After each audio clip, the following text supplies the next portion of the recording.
अभ्यास 5B का 13वां प्रश्न है कि यदि किसी समांतर श्रेणी का पहला पद ए और अंतिम पद एल हो तो सिद्ध कीजिए कि आरंभ से आरवें पद और अंत से आरवें पद का योग a प्लस ए होगा। तो यहाँ पर आपको प्रथम पद दिया है, अंतिम पद दिया है और सिद्ध करना है कि आरंभ से आरवां पद और अंत से आरवें पद का योग प्रथम पद प्लस अंतिम पद के योग के बराबर होता है, यानी कि a प्लस एल होगा। तो यहाँ पर आप इसको हल करेंगे तो मान लेंगे सबसे पहले जो दिया हुआ है उसको लिखेंगे। क्या दिया हुआ है कि प्रथम पद जो कि समांतर श्रेणी है, समांतर श्रेणी का प्रथम पद बराबर a दिया हुआ है। सार्वंतर आप इसका मान लेंगे, सार्वंतर जो है वो बराबर हो जाएगा b। और क्या दिया है, अंतिम पद दिया हुआ है, अंतिम पद बराबर l। अब आपको क्या करना है, दो चीजें हैं, एक आरंभ से आरवां पद और एक क्या है अंत से आरवां पद। तो यहाँ पे लिख लेंगे कि आरंभ से आरवां पद, आरंभ से आरवां पद जो nवां पद का सूत्र होता है a plus N minus one into D.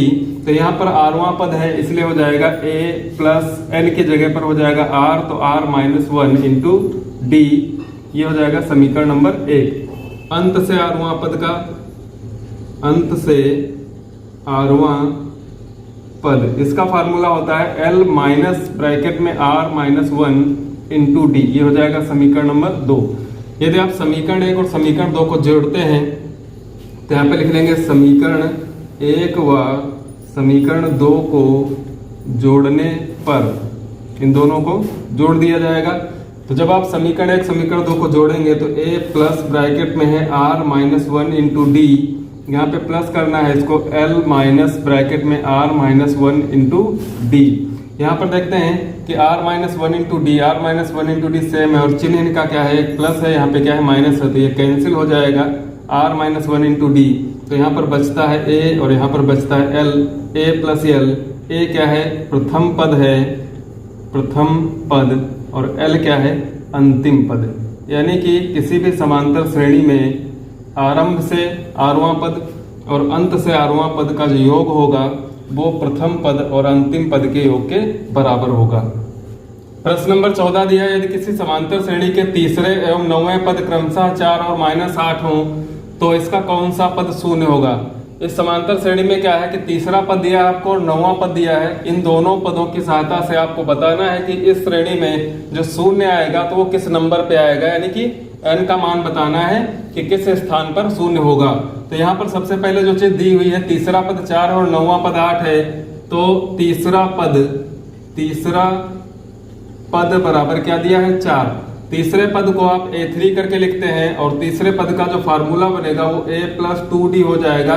जिस नंबर का पद होगा उसमें एक डी कम करनी है, a प्लस 2d बराबर हो जाएगा 4। इसको समीकरण नंबर डाल देंगे 1। इसी प्रकार नौवां पद जो दिया हुआ है तो नौवां पद बराबर दिया है माइनस का 8। नौवें पद को आप लिखेंगे a प्लस 8d बराबर हो जाएगा माइनस का 8। इसको समीकरण नंबर डाल देंगे 2। अब यहाँ पर देख रहे हैं आप समीकरण 1 और समीकरण 2 में a समान है, तो इसलिए क्या करते हैं कि समीकरण 2 से समीकरण 1 को या फिर समीकरण 1 से समीकरण 2 को घटा देंगे तो 1 कट जाएगा। तो यहाँ पर लिखते हैं कि समीकरण 1 से समीकरण 2 को घटाने पर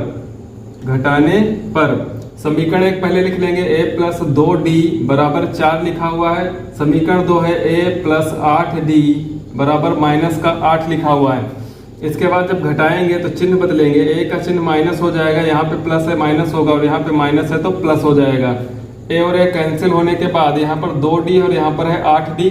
8d का चिन्ह क्या है, माइनस है, इसलिए 8 से 2 घटाएंगे तो बचेगा माइनस का 6d और यहाँ पर 8 और 4 दोनों प्लस के हैं तो हो जाएगा 12। माइनस के 6 से भाग करा देंगे तो d बराबर हो जाएगा 12 के बटे में माइनस का 6 दूनी 12 होता है, साथ में चिन्ह क्या है माइनस, तो माइनस का 2, यानी कि जो d है सार्वंतर उसका मान क्या है -2। अब d का मान ज्ञात करने के बाद इसका मान यदि आप समीकरण 1 या समीकरण 2 में किसी में भी रख देते हैं तो a का मान निकाल लेते हैं।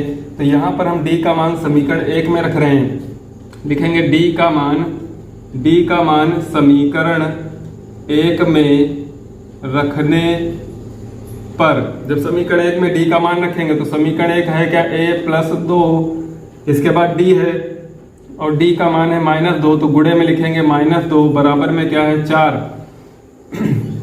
2 और 2 की गुणा होगी यहाँ पर, तो a प्लस माइनस माइनस हो जाएगा। 2 और 2 की गुणा होगी 4 बराबर में 4। माइनस का 4 दाहिनी तरफ में पक्षांतर करने पर +4 हो जाएगा, तो a बराबर 4 + 4 जुड़ करके हो जाएगा 8। अब इस श्रेणी का प्रथम पद है 8, सार्वंतर है -2, यानी कि अगला पद जो है पहले पद से 2 घटाने पर प्राप्त होगा। तो पूछता है इसका कौन सा पद शून्य होगा। आपके पास a और d दोनों है। मान लीजिए कि nवां पद जो है वो क्या है, शून्य है। तो यहाँ पर मान लेंगे कि माना nवां पद बराबर क्या है, शून्य है। nवें पद का सूत्र होता है a + n - 1 × d बराबर में 0। प्रथम पद 8 है, प्लस n ज्ञात करना है -1, d का मान है -2 बराबर 0। यहाँ पर -2 की गुणा करा देंगे तो 8 प्लस यहाँ पर -2 की जब n में गुणा होगी तो प्लस माइनस माइनस हो जाएगा, तो इसको लिखेंगे -2n, माइनस माइनस प्लस हो जाएगा, 2 × 1 = 2 बराबर 0। 8 और 2 जुड़ करके 10 हो जाएगा, तो -2n बराबर दाहिनी तरफ भेजने पर -10 होगा। माइनस माइनस कैंसिल हो जाएगा, 2 से भाग कराएंगे तो n बराबर कितना हो जाएगा 5, यानी कि जो 5वें नंबर पे पद आएगा वो क्या आएगा, शून्य आएगा। प्रश्न नंबर 15 में है कि यदि किसी समांतर श्रेणी का mवां पद n है तथा nवां पद m है, तो सिद्ध करना है कि pवां पद m + n - p होगा, तथा सिद्ध कीजिए कि m + nवां पद शून्य होगा। यहाँ पर 2 चीजें सिद्ध करनी है, एक तो pवां पद है, दूसरा m + nवां पद है। और दिया क्या है, mवां पद n दिया है, nवां पद m दिया है। तो यहाँ पर पहले इन दोनों पदों से आपको a और d का मान ज्ञात कर लेना है। तो सबसे पहले जो चीज दी हुई है इसको लिख लेंगे। क्या दिया हुआ है, mवां पद n है, तो लिख लेंगे mवां पद बराबर क्या दिया हुआ है, n। इसको फार्मूले के रूप में लिखेंगे, जैसे nवें पद का सूत्र होता है a + n - 1 × d। तो यहाँ पर nवां पद के बजाय क्या है, mवां पद है, तो हो जाएगा a + n की जगह पर m, यानी कि m - 1 × d बराबर में क्या है, n। समीकरण नंबर डाल दीजिए 1। इसी प्रकार दूसरा दिया हुआ है nवां पद बराबर क्या दिया है, m। तो इसका फार्मूला हो जाएगा a + n है, तो n की जगह पर n ही है, n - 1 × d बराबर m। समीकरण 1 और 2 को अब देखते हैं कि समीकरण 1 से 2 या 2 से 1 को हम घटाते हैं तो a या फिर d का इनमें से किसी एक का मान निकलेगा, और उसके बाद हम दूसरे का मान निकाल सकते हैं। तो समीकरण 2 से समीकरण 1 को घटाते हैं। यहाँ पे लिखेंगे समीकरण 1 से समीकरण 2 को घटाने पर, जब घटाएंगे तो पहले समीकरण 1 से 2 को घटाएंगे तो पहले समीकरण 1 लिख लेंगे, a प्लस ब्रैकेट में m - 1 × d बराबर n, और उसके नीचे समीकरण नंबर 2 a + n - 1 × d बराबर m। घटाने पर चिन्ह बदले जाते हैं, इसलिए यहाँ पर चूंकि दूसरे समीकरण में हर जगह प्लस है, इसलिए हर जगह क्या हो जाएगा, माइनस हो जाएगा। यहाँ से a और a कैंसिल हो जाएगा। आपको m - 1 × d से n - 1 × d माइनस करना है, तो कैसे माइनस करेंगे, यहाँ पर देखिए m - 1 × d यहाँ से घटाना है आपको, यानी कि बीच में माइनस चिन्ह लगेगा, n - 1 × d। यदि आप यहाँ से d कॉमन ले लेते हैं, d कॉमन लेने पर बचता है यहाँ पर m - 1, और इसके बाद ये माइनस चिन्ह जो है इसके चिन्ह बदलेगा, तो ये माइनस का n हो जाएगा और प्लस का हो जाएगा 1। +1 - 1 कैंसिल हो जाएगा, बचेगा d ब्रैकेट में m - n। तो इसकी जगह पे हम लिखेंगे m - n पहले, और इनटू में इसके लिख देंगे d बराबर, यहाँ से n - 1 हो जाएगा n - m। इसके बाद m - n से भाग कराएंगे तो d बराबर आ जाएगा। यहाँ पे अगर हम माइनस कॉमन ले लेते हैं, n - m है, माइनस कॉमन ले लेंगे तो चिन्ह बदल जाएंगे, तो माइनस कॉमन लेने पर n माइनस का हो जाएगा, m प्लस का हो जाएगा, यानी कि m - n इसको लिख सकते हैं। यदि आप माइनस से अंदर गुणा कराएंगे तो फिर m माइनस का हो जाएगा और n प्लस का हो जाएगा, और इसके बटे में ये जो m - n है इसको लिख सकते हैं, तो m - n। यहाँ से ये ब्रैकेट दोनों कैंसिल हो जाएंगे, तो d बराबर क्या आ जाएगा, -1। d का मान -1 आने के बाद d का मान यदि हम समीकरण 1 या 2 में रख देते हैं तो यहाँ से हम a का मान निकाल सकते हैं। तो इसको लिखेंगे, d का मान समीकरण 1 में रखने पर, d का मान समीकरण 1 में रखने पर। डी का मान समीकरण 1 में रख देंगे। समीकरण 1 क्या है, a प्लस ब्रैकेट में है m minus 1 into D, D की जगह पे लिखना है -1 बराबर में क्या दिया हुआ है n। -1 की गुणा कराएंगे यहाँ पर तो a प्लस और माइनस का हो जाएगा माइनस, साथ में m माइनस माइनस हो जाएगा प्लस और साथ में 1 बराबर n। a निकालना है इसलिए -m प्लस 1 को हम दाहिने पक्ष में ले जाएंगे तो a बराबर n पहले से है और m जो है माइनस का, ये भी आने पर प्लस का हो जाएगा तो इसको लिख लेंगे m प्लस n। देखिए n धनात्मक था, m ऋणात्मक था, दाहिने पक्ष में जाने पर वो भी प्लस का हो जाएगा तो m प्लस 1 और ये प्लस का 1 आकर के इधर हो जाएगा माइनस, यानी कि m plus n minus 1। a और d के मान ज्ञात होने के बाद हमको निकालना है कि पीवा पद सिद्ध करना है कि m plus n minus p होगा। तो यहाँ पर लिख लेंगे, इसलिए पीवा पद इसका सूत्र क्या हो जाएगा, a प्लस nवा पद की जगह पर n होता है, mवा पद की जगह पर m होता है, तो pवा पद की जगह पर यहाँ पर क्या होगा p माइनस 1 इंटू डी। प्रथम पद आपने मान निकाला, यहाँ पर इसकी जगह पर मान रखेंगे m प्लस n माइनस 1, इसके बाद लगाएंगे प्लस p माइनस 1, ऐसे ही रहेगा और d का मान है क्या माइनस का 1। हल करेंगे इसको तो यहाँ पर m प्लस n माइनस 1 की जब यहाँ गुणा होगी तो चिन्ह हो जाएगा माइनस का, p और 1 की गुणा होगा p, माइनस माइनस प्लस हो जाएगा तो 1 1 कम गुणा होकर के हो जाएगा 1। यहाँ का प्लस है कि यहाँ का माइनस है, कैंसिल हो जाएगा, बच जाएगा m plus n minus p। और यहाँ पर यही सिद्ध करना था कि जो पीवा पद है वो m plus n minus p होगा। इसके बाद दिखाना है कि m प्लस nवा पद क्या होगा, शून्य होगा।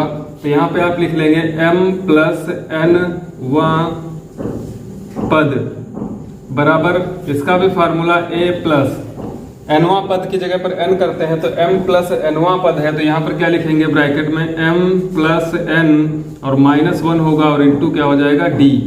a का मान m प्लस n माइनस 1 रखेंगे तो m प्लस n माइनस 1, फिर उसके बाद प्लस लगाएंगे, ब्रैकेट में भी क्या है m प्लस n माइनस 1 और यहाँ पर d का मान क्या है माइनस का 1। इस माइनस 1 की यहाँ पे गुणा कराएंगे तो ये m plus n minus 1 plus minus की गुणा माइनस होगी, m के साथ जब 1 की गुणा होगी तो m 1 कम m रहेगा, फिर यहाँ पर प्लस और माइनस की गुणा माइनस होगी, n 1 कम n हो जाएगा, माइनस माइनस प्लस होगा, 1 1 कम 1 हो जाएगा, प्लस का m minus m plus n minus 1 plus 1 cancel होकर के आंसर में क्या आ जाएगा 0। तो यहाँ से सिद्ध हो गया कि पीवा पद जो है m plus n minus p है और m प्लस nवा पद क्या है, शून्य है। प्रश्न नंबर 16 है कि 3 अंकों वाली कितनी संख्याएं 7 से विभाज्य है।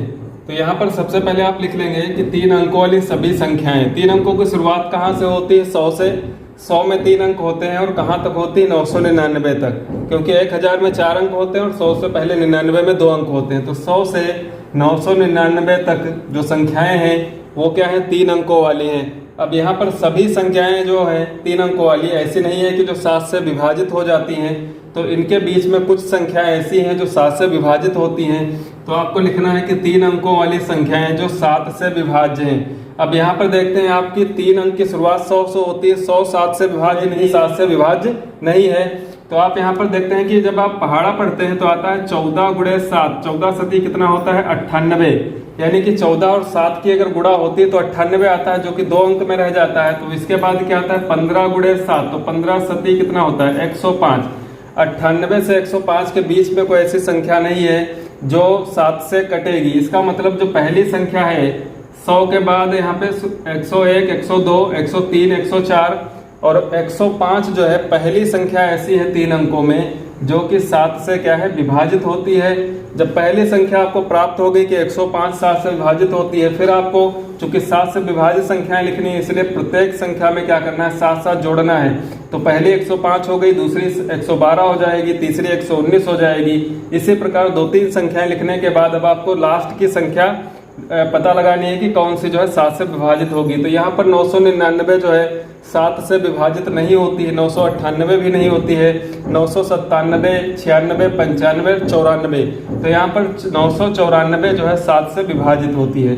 तो सबसे पहला आपको काम क्या करना है कि सबसे पहली संख्या जो 7 से विभाजित होती है 3 अंक में, और सबसे लास्ट की संख्या 3 अंक की जो 7 से विभाजित होती है वो लिख लेनी है।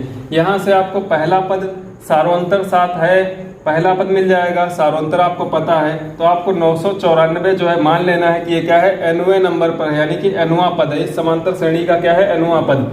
तो यहाँ पर आप लिख लेंगे a बराबर 105 है, सार्वंतर d आपको पता है कितना है, 7 है, और मान लेंगे कि माना जो nवां पद है, nवां पद बराबर क्या है, 994 है। तो nवां पद का सूत्र a plus n minus 1 into D बराबर 994 लिखेंगे। प्रथम पद 105 प्लस n माइनस 1, इसका मान ही निकालना है n का, और d का मान है 7 बराबर 994। यहाँ पे आप या तो 7 की गुणा करा दें या फिर 105 को पहले घटा करके फिर 7 से भाग कराएं। तो यहाँ पर 105 को हम ट्रांसफर कर रहे हैं, तो ये हो जाएगा n माइनस 1 गुणे यहाँ पर 7 है बराबर 994 से माइनस हो जाएगा करके 105, तो घटा लेंगे। यहाँ पर 4 है, 4 से 5 घटाएंगे तो यहाँ से हाथ से लेंगे, 14 से 5 घटाएंगे तो बचेगा 9, और यहाँ पर 8 बचेगा, 8 से 0 घटाएंगे तो बचेगा 8, और 9 से 1 घटाएंगे तो 8, 889 हो जाएगा। इसके बाद यहाँ पर n माइनस 1 गुणे जो 7 लिखा है 7 भाग में जाएगा, तो n माइनस 1 बराबर हो जाएगा 889 के बटे में 7। अब इसको क्या करेंगे, 7 से भाग कर देंगे, तो 7 एकम 7, यहाँ पर 1 बचेगा, 18 हो जाएगा, 7 दूनी 14, 4 बचेगा, 7 सती 49। इसको काटने पर ये 127 बार में विभाजित हो जाएगा। ये किसके बराबर, ये n माइनस 1 के बराबर। ये माइनस 1 दाहिने पक्ष में जाकर के जुड़ जाएगा, तो n बराबर 127 में 1 जुड़ने पर 128 आता है, यानी कि 7 से विभाजित जो संख्याएं हैं वो कितनी है, 128 संख्याएं हैं। प्रश्न नंबर 17 है कि n के किस मान के लिए दोनों समांतर श्रेणी 63, 65, 67 ये एक समांतर श्रेणी दी है, और दूसरी समांतर श्रेणी है 3, 10, 17 के nवें पद बराबर होंगे। यहाँ पर दो श्रेणियां दी हैं, इन दोनों श्रेणियों के nवें पद आपस में बराबर होंगे, तो n का वह क्या मान होगा ये बताना है। तो सबसे पहले जो पहली श्रेणी है, पहली श्रेणी जो आपको दी है, पहली श्रेणी दी है 63 है, फिर उसके बाद दूसरा पद 65 है, और तीसरा पद क्या है, 67 है। आगे इसी क्रम में पद चलते रहेंगे। तो इस श्रेणी का जो प्रथम पद है, पहला पद, प्रथम पद वो कितना दिया हुआ है, 63। इसका सार्वंतर निकाल लेते हैं, सार्वंतर दूसरे पद से पहले पद को घटाएंगे तो 65 से 63 माइनस करेंगे तो यहाँ पर 2 हो जाएगा। इसके बाद इसका nवां पद निकाल लेंगे, पहली श्रेणी का nवां पद का सूत्र है a plus n minus 1 into D. मान रखेंगे, पहला पद है 63 प्लस n माइनस 1, और d का मान क्या है, 2 है। 63 प्लस 2 और n की गुणा होगी, 2n हो जाएगा, माइनस 2 एकम 2, 63 से 2 घट जाएगा तो यह आ जाएगा 61 प्लस 2n। ये हो गया जो पहली श्रेणी दी है उसका nवां पद। इसी प्रकार दूसरी श्रेणी में, जो दूसरी श्रेणी है इसका प्रथम पद लिख लेंगे, दूसरी श्रेणी का प्रथम पद बराबर ये कितना दिया हुआ है, 3, और इसका सार्वंतर निकाल लेंगे तो सार्वंतर कितना है, दूसरा पद है 10, उसमें से पहला पद 3 घटा देंगे तो 10 से 3 घटाने पर आ जाएगा 7। पहला पद 3 है, सार्वंतर 7 है। इसका जब nवां पद निकालेंगे तो इसका भी फार्मूला वही रहेगा, a plus n minus 1 into D. A जो प्रथम पद है वो कितना है, 3 प्लस n माइनस 1, और d का मान यहाँ पे कितना है, 7। तो 3 प्लस 7 और n की गुणा 7n हो जाएगी, माइनस होगा 7। यहाँ पर 3 और 7, 7 माइनस का है, 3 प्लस का है, तो हो जाएगा माइनस का 4। तो इसको लिख लेंगे, 7n पहले लिखेंगे, धनात्मक है, और 7 से 3 घटाने पर माइनस 4। अब यहाँ पर पहली श्रेणी का nवां पद है 61 प्लस 2n, और दूसरी श्रेणी का जो nवां पद है वो 7n माइनस 4 है। प्रश्न के अनुसार ये nवें पद आपस में क्या होंगे, बराबर होंगे। तो यहाँ पर प्रश्नानुसार लिख देंगे, और दोनों nवें पद जो है इनको बराबर रख देंगे। तो ये 7n माइनस 4, 7n माइनस 4 बराबर रख दीजिए 61 प्लस 2n के। अब यहाँ पर n वाले एक पास कर लेने, संख्याएं एक पास कर लेनी है, तो 2n प्लस का है, बाएं पक्ष में लाएंगे माइनस हो जाएगा, तो ये होगा 7n माइनस 2n। इसके बाद 61 में 4 जुड़ जाएगा क्योंकि इधर ऋणात्मक है, दाहिने पक्ष में धनात्मक हो जाएगा, तो 61 4 हो जाएगा 65। 7n से 2n घट करके बचता है 5n, 5n बराबर है 65। 5 से भाग करा देंगे तो n बराबर आ जाएगा 13, 5 65 होता है, तो 65 को 5 से भाग कराने पर 13। तो n बराबर 13 हो जाएगा, यानी कि n के मान जो है वो 13 के लिए इन दोनों श्रेणियों का जो nवां पद होगा वो क्या होगा, समान होगा। इसका मतलब इस श्रेणी का 13वां पद और इस श्रेणी का 13वां पद दोनों पद आपस में क्या होंगे, समान होंगे।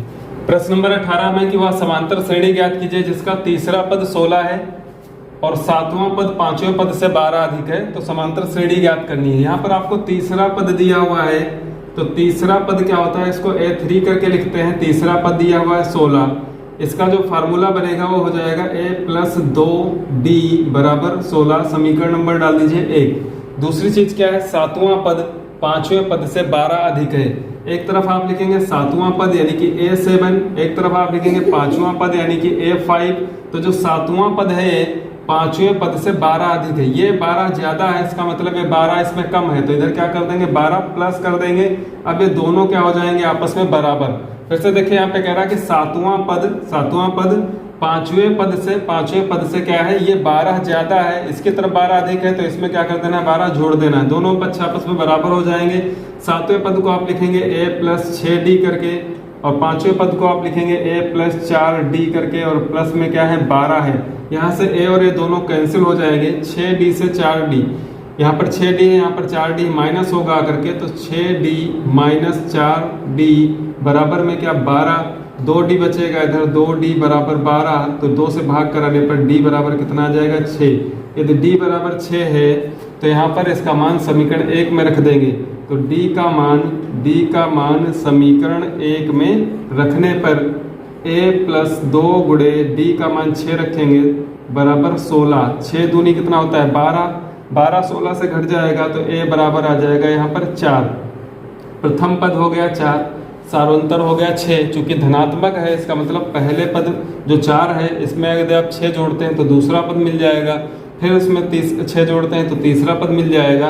तो श्रेणी ज्ञात करनी है, तो इसलिए जो श्रेणी बनेगी, इसलिए श्रेणी बराबर पहला पद A बराबर 4 है, दूसरा पद जो A+D होगा वो 4 + 6 करके कितना हो जाएगा 10 हो जाएगा। तीसरा पद A+2D होता है, तो A 4 है प्लस 2 गुणे 6 यानी कि 6 दूनी 12, 4 हो जाएगा 16। इसी प्रकार अगला पद A+3D होगा, तो A का मान 4 है प्लस 3 गुणे 6, 6 3 18 4 22 हो जाएगा। 6 जुड़ता रहेगा तो श्रेणी बन जाएगी हमारी 4 10 16 22 ... प्रश्न 19 में दिया है कि समांतर श्रेणी 3 15 27 39 का कौन सा पद उसके 54वें पद से 132 अधिक होगा। यानी कि इस सीरीज में जो 54वें नंबर पे पद आएगा उससे 132 अधिक वाला जो पद होगा वो कौन सा पद होगा। तो यहाँ पर सबसे पहले जो सीरीज आपको दी हुई है इसमें क्या दिया है, पहला पद कितना दिया है 3 दिया है, पहला पद 3 है, इसका सार्वंतर निकाल लेते हैं। 15 से आप 3 माइनस करेंगे तो आ जाएगा 12, यानी कि इसमें प्रत्येक पद में 12 12 जुड़ रहा है। तो पहला पद 3 है और सार्वंतर क्या है 12। इसका 54वां पद पहले निकाल लेते हैं, तो A54 यानी कि A54 बराबर क्या हो जाएगा, फार्मूला A+53D, एक D कम कर देंगे, A+53D। A का मान क्या है, A का मान है 3 + 53 गुणे D का मान 12 है, D का मान रख देंगे, गुणा करा लेंगे, 12 3 36, हासिल लगेंगे 3 और 12 5 60 3 63, यानी कि 636 में प्लस कर देना है 3 बराबर आ जाएगा 639। अब ये 639 जो आया है ये है 54वां पद। इस सीरीज का जो 54वां पद होगा वो हो जाएगा 639। इसके बाद क्या करना है कि इस 54वें पद से किस नंबर का पद जो है वो 132 अगर इसमें आप जोड़ देते हैं तो वो पद जो आएगा वो किस नंबर पे आएगा। तो यहाँ पर 132 प्लस कर देते हैं, तो A54 में प्लस करने पर 132 बराबर 639 है 54वां पद, और इस 54वें पद में हम जोड़ रहे हैं 132। तो 132 जोड़ने पर क्या प्राप्त होता है, 9 और 2 जुड़ करके 11, हासिल हो जाएगा 1 3 3 6 1 7 हो जाएगा और 6 1 7, यानी कि 771 आया। इस 54वां पद जो 639 है इसमें अगर हम 132 अधिक करते हैं यानी कि 132 जोड़ते हैं तो आता है 771। अब आपको बताना है कि इस सीरीज में जो 771 आएगा वो किस नंबर पे आएगा। तो इसको मान लेंगे कि ये nवां पद है, n का मान निकालना है। तो मान लीजिए कि माना nवां पद nवां पद बराबर क्या हो जाएगा 771। nवां पद का formula a plus n minus 1 into D is equal to 771। यहाँ पे a का मान रखेंगे 3 है, हाँ प्रथम पद 3 है, प्लस n ज्ञात करना है माइनस 1 गुणे d का मान 12 निकला था, तो यहाँ पर 12 बराबर 771। सबसे पहले 3 माइनस कर देंगे तो n माइनस 1 गुणे 12 बराबर 771 से 3 अगर माइनस करते हैं तो 700 होता है 68। अब इस 768 को 12 से भाग करा देंगे तो n माइनस 1 बराबर 768 के बटे में आ जाएगा 12 से इसको भाग कर लीजिए, 12 से भाग करेंगे 768 को तो 12 का पहाड़ा पढ़ेंगे, 12 पंजे 60 होता है, 12 छंग होता है 72 लगाएंगे, यहाँ पे बचेगा 4, 8 उतार लेंगे तो 12 चौक 48, यानी कि इसको यदि 12 से भाग करते हैं तो उत्तर कितना आता है 64 आता है। तो n माइनस 1 बराबर क्या हो गया 64। इसको भाग किया यहाँ से 12 एक कम, 12 से काटेंगे तो ये 64 बार में कट जाएगा। तो n माइनस 1 बराबर है 64, तो माइनस 1 प्लस हो जाएगा तो n बराबर क्या हो जाएगा 65।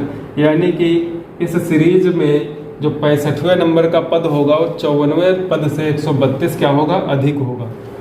प्रश्न नंबर 20 में दिया है कि दो समांतर श्रेणियों का सार्वंतर समान है, यदि इनके 100वें पदों का अंतर 100 है तो इनके 1000वें पदों का अंतर क्या होगा। यहाँ पर कोई दो समांतर श्रेणियां हैं, उन दो समांतर श्रेणियों का जो सार्वंतर है वो क्या है समान है। जिस प्रकार से मान लीजिए एक समांतर श्रेणी यहाँ पे हम लिख रहे हैं 2, 2 के बाद 4, 4 के बाद 6, 6 के बाद 8, 8 के बाद 10, इस प्रकार से एक समांतर श्रेणी होगी। दूसरी समांतर श्रेणी मान लीजिए 3 है, 5 है, 7, 9, 11, 13, इस प्रकार से। तो यहाँ पर देखते हैं दोनों श्रेणियां क्या है अलग अलग हैं, लेकिन इनका जो सार्वंतर है वो क्या है समान है। जैसे आप 4 से 2 घटाएंगे 2 बचेगा, 6 से 4 घटाएंगे 2 बचेगा, 8 से 6 घटाएंगे 2 बचेगा। यहाँ पर भी आप 5 से 3 घटाएंगे 2 बचेगा, 7 से 5 घटाएंगे 2 बचाएगा। तो इन दोनों श्रेणियों का जो सार्वंतर है वो कितना है 2 है। तो इसी प्रकार से दो समांतर श्रेणियां हैं, दोनों समांतर श्रेणियों के सार्वंतर क्या है आपस में समान है। अब क्या है कि इनके 100वें पद का जो अंतर है वो क्या है 100 है, तो देखना है कि 1000वें पदों का अंतर क्या होगा। तो जो पहली समांतर श्रेणी है यहाँ पे माना पहली समांतर श्रेणी का प्रथम पद, पहली समांतर श्रेणी का प्रथम पद आप कैपिटल ए करके मान लीजिए, ये प्रथम पद हो गया इसका। सार्वंतर जो होगा सार्वंतर वो क्या होगा ये d माना इसका। तो जो पहली श्रेणी का प्रथम पद a है सार्वंतर d है, तो इसका 100वां पद भी लिख लेते हैं। 100वां पद यानी कि a100, इसको a100 करके लिखेंगे, ये हो जाएगा a पहला पद प्लस क्या हो जाएगा 99 d साथ में, ये हो गया 100वां पद। इसी प्रकार दूसरी श्रेणी का चूंकि श्रेणी अलग अलग है इसलिए प्रथम पद अलग अलग मानेंगे, इसलिए दूसरी श्रेणी का प्रथम पद इसका प्रथम पद स्मॉल ए करके मान लीजिए। सार्वंतर समान है दोनों, इसलिए इसका भी सार्वंतर क्या होगा, इसका भी सार्वंतर d होगा। इसका 100वां पद ज्ञात करते हैं तो a100 यानी कि 100वां पद, इसका भी a पहला पद स्मॉल है प्लस 99 और d वही है यानी कि d समान है, तो इसका भी a प्लस 99d, यहाँ पर कैपिटल है यहाँ पे क्या स्मॉल है। चूंकि सीरीज अलग अलग है इसलिए इनका प्रथम पद अलग अलग होगा। इसके बाद प्रश्नानुसार क्या है, इन दोनों का जो अंतर है वो क्या है 100 के बराबर है।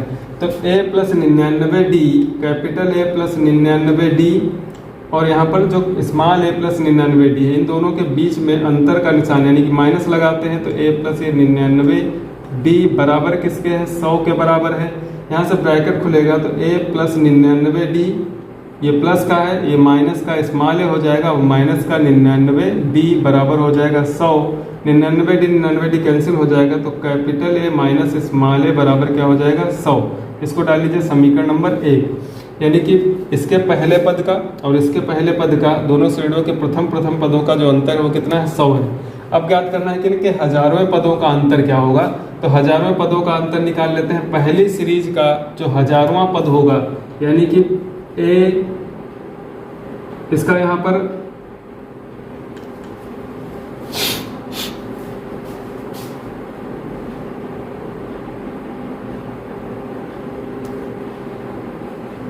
पहली श्रेणी का जो 1000वां पद होगा उसको आप लिखेंगे a1000 यानी कि a 1000 बराबर, ये हो जाएगा a प्लस 999d। 1000वां पद ज्ञात करना है तो आप d में 1 की कमी कर देंगे यानी कि 999d। इसी प्रकार जो दूसरी श्रेणी है उसका हजारवां पद आपको ज्ञात करना है, तो ये भी हो जाएगा a प्लस 999d। तो पहली सीरीज का हजारवां पद, दूसरी सीरीज का हजारवां पद, इन दोनों का अंतर ज्ञात करना है। तो जब इन दोनों का अंतर ज्ञात करेंगे तो a 1000 माइनस करना है a स्मॉल 1000, घटा लेंगे इन दोनों को, तो a प्लस 999d, ये कैपिटल A प्लस 999d, इसमें से घटाना है स्मॉल a प्लस 999d। यहाँ पर भी क्या होगा, 999d कैंसिल हो जाएगा, तो capital A plus 999d minus small a minus 999d, ये कैंसिल होने पर यहाँ पर क्या बचेगा, capital A minus small a। अब यहाँ से समीकरण 1 में देख रहे हैं कि capital A minus small a का मान क्या है, 100 के बराबर है, तो यहाँ पर इसकी जगह पर रख देंगे 100। तो यहाँ से क्या मिला कि जब इनके 100वें पदों का अंतर भी क्या है, 100 है, इसलिए इनके हजारवें पदों का जो अंतर होगा वो भी कितना होगा, 100 होगा।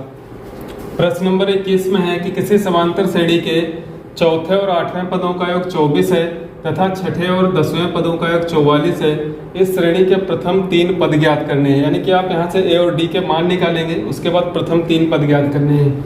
तो जैसा कि दिया हुआ है चौथा और 8वें पदों का योग, यानी कि a4 प्लस a8, यानी कि 8वां पद, इन दोनों का योग कितना है, 24 के बराबर है। a चौथा पद क्या हो जाएगा, a प्लस 3d, 8वां पद क्या होगा, a प्लस 7d हो जाएगा, बराबर किसके है, 24। a और a जुड़ करके हो जाएगा 2a, 7 3 कितना हो जाएगा, 10d बराबर 24। चूंकि 2 से भाग करा सकते हैं, इसको फिलहाल छोड़ दीजिए ऐसे ही। यहाँ पर भी आगे दिया है कि छठे और 10वें पदों का योग, तो छठा पद क्या होगा, a6 होगा, और 10वां पद क्या होगा, a10 होगा, बराबर इनका योग है 44। छठा पद a प्लस 5d करके लिख सकते हैं इसको, और 10वें पद को a प्लस 9d करके लिख सकते हैं, बराबर क्या 44। a और a जुड़ करके हो जाएगा 2a प्लस 9 5 कितना होता है, 14d हो जाएगा, बराबर में 44। यहाँ से a और a 2a हो जाएगा, 5d और 9d मिलकर के 14d हो जाएगा, बराबर 44। यहाँ पर भी 2 से भाग कर सकते थे, यहाँ पर भी 2 से भाग कर सकते हैं, संख्याएं थोड़ा छोटी हो जाएगी। या फिर समीकरण 1 यहाँ पे है तो इसको समीकरण 2 डाल दीजिए।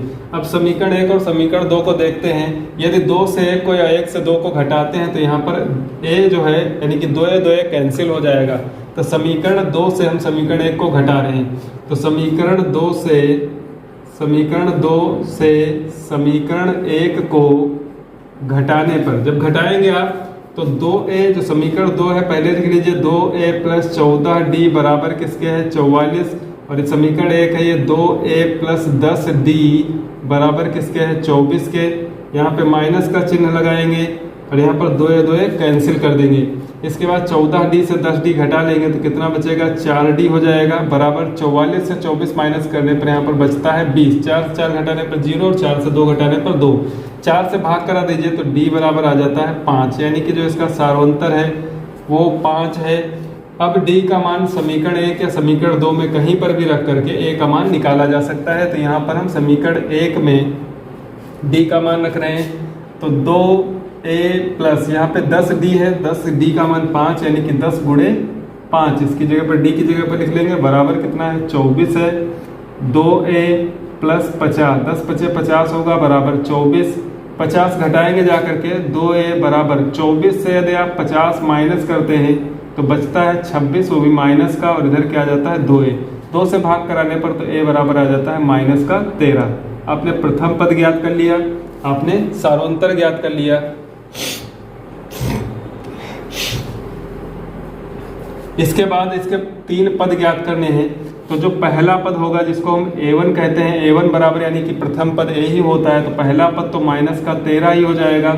दूसरा पद जिसको a2 कहते हैं तो ये होता है a प्लस d, यानी कि पहले पद में आपको सारोंतर जोड़ना है। सारोंतर 5 है, पहला पद है माइनस 13, इसमें प्लस करेंगे 5 तो घट करके हो जाएगा माइनस का 8। तीसरा पद ज्ञात करना है a3, तो यहाँ पर होता है a प्लस 2d, तो प्रथम पद माइनस 13 प्लस 2 गुणे d का मान 5, तो 5 दूनी 10, माइनस 13 प्लस 10 बराबर हो जाएगा माइनस का 3। तो पहला पद जो है माइनस 13 है, दूसरा पद माइनस 8 है। और तीसरा पद -3 है। प्रश्न नंबर 22 है कि सुब्बा राव ने 1995 में रुपए 5000 की मासिक वेतन पर कार्य आरंभ किया और प्रत्येक वर्ष 200 रुपए की वेतन वृद्धि प्राप्त की। यानी कि उन्होंने 5000 पे कार्य प्रारंभ किया और हर साल जो है 200 रुपए की वेतन वृद्धि होती रही। किस वर्ष में उनका वेतन जो है 7000 हो गया। तो एक समांतर श्रेणी बनेगी। मान लीजिए सुब्बा राव ने, मान के लीजिए यहाँ पे दिया है कि सुब्बा राव ने सबसे पहले साल 5000 रुपए पर जो है नौकरी शुरू की। इसके बाद जब 1 साल हो गया तो 200 रुपए की वेतन वृद्धि हुई, यानी कि अगले साल जो हो गई उनका वेतन हो गया 5200 रुपया। फिर उसके साल 200, अगले साल 200 रुपये बढ़ेंगे तो ये हो जाएगा 5400 रुपया। इसी प्रकार बढ़ते बढ़ते बढ़ते यहाँ पर 7000 रुपये तक जो है ज्ञात करना है कि किस वर्ष के अंत में, यानी कि कितने साल बाद उनका जो वेतन है वो 7000 हो गया। तो एक समांतर श्रेणी बन गई जिसका प्रथम पद क्या है 5000 है और जो डी है सार्वंतर है वो क्या है 200 रुपया है। आप 7000 को मान लीजिए एनवा पद है, माना एनवा पद बराबर क्या हो गया 7000। यहाँ पर एनवा पद का formula a + n-1 into D रखेंगे तो एन का मान निकाल लेंगे। तो पहला पद है 5000 + n-1 इंटू डी का मान है 200 बराबर है में 7000। 7000 से 5000 घटाएंगे 2000 बचेगा तो n-1 गुणे 200 बराबर इधर बच जाएगा 2000। 2000 जब 200 भाग करेगा तो n-1 बराबर 2000 के बटे में लिखना है 200। 200 का 10 गुना होता है 2000, या फिर आप 2 जीरो कैंसिल कर दीजिए। 20 को 2 से भाग कराएंगे तो आ जाएगा 10। 2 एक कम 2.20। इधर क्या है n-1 है। जब n-1 10 के बराबर है तो n जो होगा वो 11 के बराबर होगा। n बराबर 11 यानी कि 11वें नंबर का पद है। तो पहले साल वेतन कितना है 5000, दूसरे साल 5200, तीसरे साल 5400। तो इसी प्रकार 7000 जो है 11वें नंबर का पद है। तो 11 साल के बाद जो है उसका वेतन क्या होगा वो 7000 होगा। प्रश्न नंबर 23 है कि रामकली ने किसी वर्ष के प्रथम सप्ताह में रुपए 5 की बचत की। किसी साल के पहले सप्ताह में रामकली ने क्या किया कि 5 रुपए बचाए। इसके बाद क्या है और फिर अपनी साप्ताहिक बचत रुपए 1.75 बढ़ाती गई। यानी कि हर हफ्ते वो क्या करती रही कि जो बचत होती थी पहले हफ्ते में उसने 5 रुपए बचाए, फिर अगले हफ्ते में 1.75 की बढ़ोतरी करती गई। यानी कि अगले हफ्ते में उसने 5 में यदि आप 1.75 जोड़ते हैं तो हो जाएगा 6.75। फिर इसके अगले हफ्ते में 1.75 और बढ़ा दी तो ये हो जाएगा आपका 8.50। इसी प्रकार प्रत्येक हफ्ते में जो उसकी बचत है वो 1.75 बढ़ती गई। फिर आगे दिया है कि यदि 90वें सप्ताह में उसकी साप्ताहिक बचत 20.75 थी। किस सप्ताह में 90वें सप्ताह में 20.75 उसकी जो है साप्ताहिक बचत थी। तो n ज्ञात करना है, यानी कि जो 20.75 है किस नंबर पे पद आएगा उसका मान बताना है। तो इस प्रकार यहाँ पर जो पहला पद है इसका वो कितना है 5 और जो सार्वंतर है वो 1.75। हर हफ्ते में वो 2.25 रुपये यानी कि 1.75 रुपये बचाती है। तो ये इसका सार्वंतर हो जाएगा। पहला पद 5 दिया है। एनवा जो है एनवा पद क्या है, एनवा पद बराबर दिया है 20.75। यहाँ पे एनवा पद का फार्मूला लिखेंगे a + n-1 इंटू डी बराबर 20.75। पहला पद 5 है प्लस n ज्ञात करना है -1 गुणे डी 1.75 बराबर 20.75। पहली चीज यहाँ पर जो 5 लिखा हुआ है ये प्लस का है, इसको दाहिने पक्ष में भेजेंगे तो माइनस हो जाएगा। तो 20 से 5 घट जाएगा तो कितना बचेगा 15 बचेगा। तो यहाँ पर n-1 गुणे 1.75 बराबर ये 5 घटाने पर 15.75 बचेगा। इसके बाद इसे भाग करा देंगे तो n-1 बराबर 15.75 इसके बटे में आ जाएगा 1.7 दशमलव के बाद 2 अंक, यहाँ पर भी दशमलव के बाद 2 अंक है तो दोनों दशमलव यहाँ से हट जाएंगे तो आ जाएगा 1575 और ये आ जाएगा 175। n-1 बराबर है 1575 बटा 175। माइनस का 1 ट्रांसफर कर दीजिए तो n बराबर हो जाएगा 1575 बटा 175 प्लस यहाँ पे हो जाएगा 175 की यहाँ पे गुणा कराएंगे तो 1575 में 175 जुड़ जाएगा तो n बराबर होगा 1575, इसमें प्लस होगा 175, पूरे के बटे में आप लिख सकते हैं 175। 175 1 कम 175। अब यहाँ से क्या है कि 5 5 10 का 0, 7 7 14 1 15 का 5, यहाँ से लगा 1 5 1 6 1 7 और यहाँ पर 1 1750 बटा 175। 175 जो है इसका 10 गुना यदि करते हैं तो आता है 1750, यानी कि ऊपर वाली संख्या नीचे वाली संख्या की 10 गुनी है। तो इसका एक बार में और इसको 10 बार में आप काट देंगे तो n बराबर क्या हो गया 10। तो किस सप्ताह में, nवें सप्ताह की बचत जो थी उसकी 20.75 थी, तो n का मान ज्ञात करना था, n का मान 10, यानी कि 10वें सप्ताह में उसकी बचत जो हो जाएगी वो 20.75 रुपये की होगी।